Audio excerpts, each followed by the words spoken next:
Well, and speaking of state football, that is where we're starting. It's the bowl game preview. Is the game on the 3rd?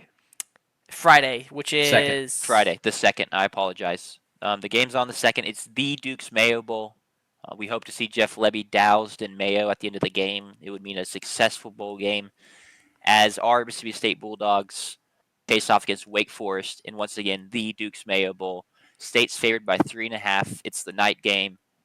Should be a ton of fun. Y'all's thoughts on this game? That what y'all are looking to see as State fans in a game that does mean a lot because it's been a couple years since y'all been to a bowl game, and it's a huge accomplishment for Jeff Lebby and this team. But at the same time, is really just kind of a gauge and a stepping stone, hopefully, for future years. What are y'all looking for? yeah, the bowl game is going to be a weird experience just because there's still so much about the roster. Even guys that haven't entered the portal, we don't know. Guys like Brennan Thompson and Jerron Manning who are applying for additional years. The NCAA, they're appealing for additional years. So we'll be watching games, and even it's hard to say, well, I want to see young guys play because I want to see what the team's going to look like. It's hard to even say that because we don't even know. Like it might be Jerron Manning and Brennan Thompson at wide receiver and safety next year. That's a weird situation to be in. But I do want to see the young guys play. Super excited for that, especially at wide receiver. Guys like San Francisco McGee, like with and like Aiden Williams, just seeing more touches. But it's going to be really fun, and I'm also excited, hopefully, to see just another game of Camario now with instead of a week or two of preparation, with an entire month of preparation with the additional practices. Camario's team now. It is Camario's team now. And it's also JP. You mentioned it before. I was talking about how this is the first time we've been favored since the Alcorn State game, I think. Yeah. So it's now we're the favorites in the game, which is a weird feeling, but I'm super excited. We get the night game, as and Jack pointed out that the thing about a night game is you have to feel sick all day, which you didn't have to experience for the Miami game. So that's, I guess, I would have nice. rather been sick all day. I think I was sick all day regardless, based off the offensive performance. Yeah. But it's all good. So I'm looking forward to that feeling in a way. It's kind of like riding a roller coaster where your stomach just like kind of hovers in the middle of your chest for a few hours. So I think it's going to be great. JP, what are your thoughts going into the bowl game? Um, I mean, the biggest word that comes to mind is opportunity. It's Sure. a unbelievable gift that we've been given, and that due to the nature of the sport right now, where teams are 6-6, but because the whole roster is turning over, where coaches are leaving, we are given the exemption. What used to be known as the academic exemption is now just, oh, the other teams don't want to play in a bowl game exemption. Yeah. So it's a unique opportunity in that way. We'll also be the one of two SEC teams left playing, and that's a very, very unique opportunity. It's a huge it's I wouldn't even say it's a pressure, but it could be a pressure of putting on a show for this conference because the conference hasn't played well in bowl games so far. Sure. Not that it's a representation of the conference, but it is something that people have pointed out and made um, the opposite of light dark of this conference. So it's either going to be, it's going to be us and Georgia more than likely still playing. So it's very huge opportunity there. It's a huge opportunity for what opens that day, transfer portal. It opens that day. Our staff, our recruiting staff, will be working back in Starkville. But as soon as they get off the plane from Charlotte back in Starkville, hopefully smelling like mayo, Levy will be able to get right on the phones and he'll have a nationally televised standalone primetime night game and a huge opportunity to garner interest for the next 2 weeks, which will be visits in Starkville from transfers and Sure. hopefully some signees from transfers. So for me, that's the biggest word that comes to mind is opportunity. I do want to say though, when we first learned and we talked about that we were going to be playing in this game, I don't think it's a huge pressure moment. It's not a if we lose, it's a bad look for the program because at the end of the day, we're a 5-7 football team.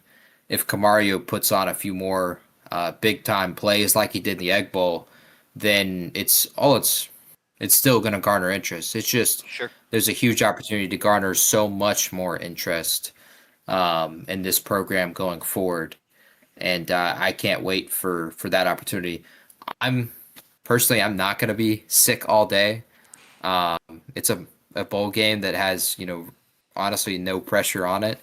So I understand fandom and being sick all day, but there's no pressure on this game. It's what an opportunity it is that we get to even watch them play in the game. So um, I'm Fair enough. not going to be sick all day. I'm going to be Yeah. chilling. And speaking about the offense like showing out, and you hope to see that, it is a bowl game. I'm not going to pretend to know the state of Wake Forest's roster and who's all going to be playing and who's not. But they have put together a really good defense this year. Think about their game against UVA. They really stifled that good UVA offense. It is a good test to just kind of see. Obviously, you want to put on the show, but also like it's live game reps for Camario to see where he's at, and some of the younger wide receivers, like you mentioned. It's going to be a good test, and I think there is going to be, assuming that their defense is semi intact still going into this game, it's going to kind of be a good litmus test and potentially something that you're going to be able to take away something from at least that side of the ball, in my opinion. Yeah, and I'm also super excited to see. Well, we won't really see this, but I'm excited to know that all of our new coaches, specifically our new defensive coordinator Zach Arnett, some of our new offensive guys, hirings that were made like yesterday, are getting to see this. They're getting to see practices leading up to it. They're going to get to see a game. I imagine most of them. I don't. I know Arnett will not be like he's been doing practice squad stuff. He's not going to be participating in any of the play calling or running the defense on game day. But just to get to watch your guys play, that's a huge benefit over other teams and other coaches who, even teams that lost coaches and sat out the bowl game. Well, now your new coach doesn't get a chance to evaluate players in the same way.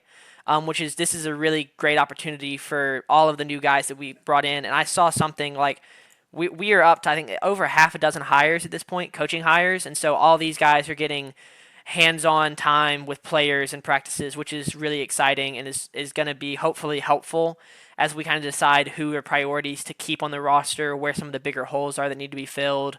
I'm really excited for that part of it as well. And then Tucker makes a great point that 6-7 sounds a lot better than 5-8. So Sure. we got to keep that in mind as well. That's a big selling point in the portal. Um, but yeah, I'm really excited to know that all of these coaches in the background are getting really important time with the players. Yeah. I think it's a good point. Yeah, sadly, that'll not be the last time that 6-7 is mentioned on this show. I have a pretty troubling stat coming later. Oh, no. Sadly, in terms of excellence on this game, I can tell you Robbie Ashford, their quarterback, a la South Carolina and a la Auburn, will be starting. He very dynamic with his legs and not very dynamic with his arm. Not a good season for him by any means. Just barely getting over 2,000 passing yards and then 9 touchdowns and 7 picks through the air. We did it as well, boys. That being said, What do we do? In our preview, we were talking about how we didn't expect him to throw for 60% completion. And there was one guy in our comments that was like, oh, he definitely is. 59.2. 59.2% completion. I forgot Huge. about that. Was that a sorry to TikTok comment? interrupt, but I was like, no, I think it was on the YouTube video. We But may I have had to go see back if and we were respond right. to that. We got to go back and respond. That is hilarious. where Wake Forest can get us offensively is with Robbie Ashford and his legs. Yep. He had 504 yards this season. If you take out sacks, he had 600 yards on the ground here. DB Claiborne is expected to play. He's a very, very talented back. He ran for 900 yards this year, averaging 5.1 per carry, with 10 rushing touchdowns. He is. It's going to be a must to stop a guy like him on the ground. And if you recall the last time State played in what was viewed as a meaningless Egg Bowl, or not meaningless bowl game, I should say. We didn't have our players there, and we got trampled by Texas Tech and the Red Raiders in the Liberty Bowl. They ran, couldn't even tell you, it's probably 250 plus is what it felt like on us, and that very well could potentially happen. Now, this time we should have most of our players. It sounds like Nick Mitchell is going to play, as Sanders alluded to earlier. No Isaac Smith, but pretty much everyone else is expected to play and participate. Depth could be a potential issue. We have roughly 15-ish guys in the portal right now. None of them starters, but all of them are key depth pieces on both sides of the ball, which is where you're going to see the younger guys that didn't get much of any snaps this season.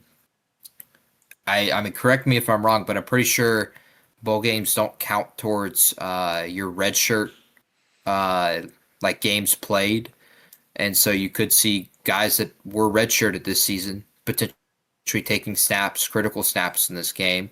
And so keep an eye on that, especially on the offensive line. Who knows what that's going to look like?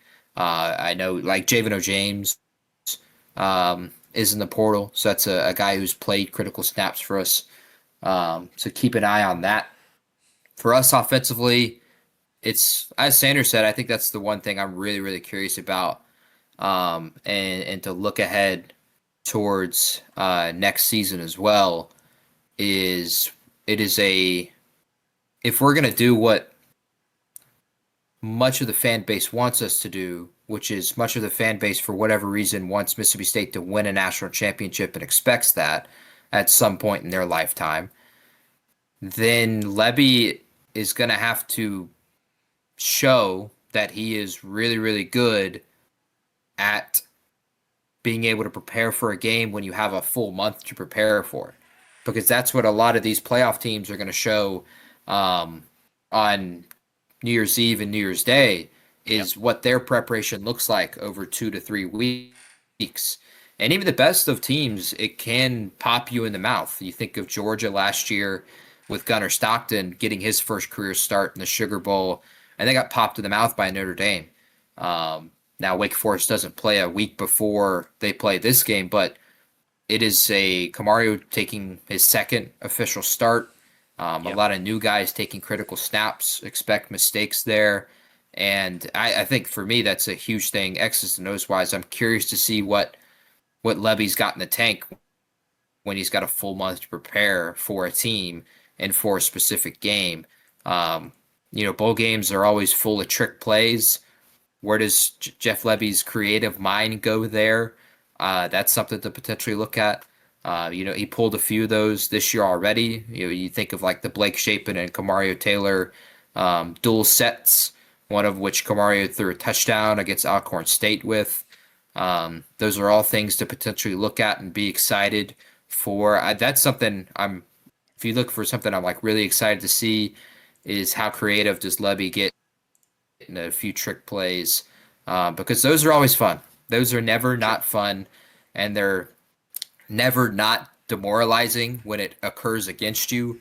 I think of Baker Mayfield's Philly special in the Rose Bowl against Georgia towards the end of the first half as one of those plays. It was like, now they didn't end up winning the game, but it's like, oh, that just completely shifted the entire momentum because Baker Mayfield just caught a touchdown pass on Georgia and that defense.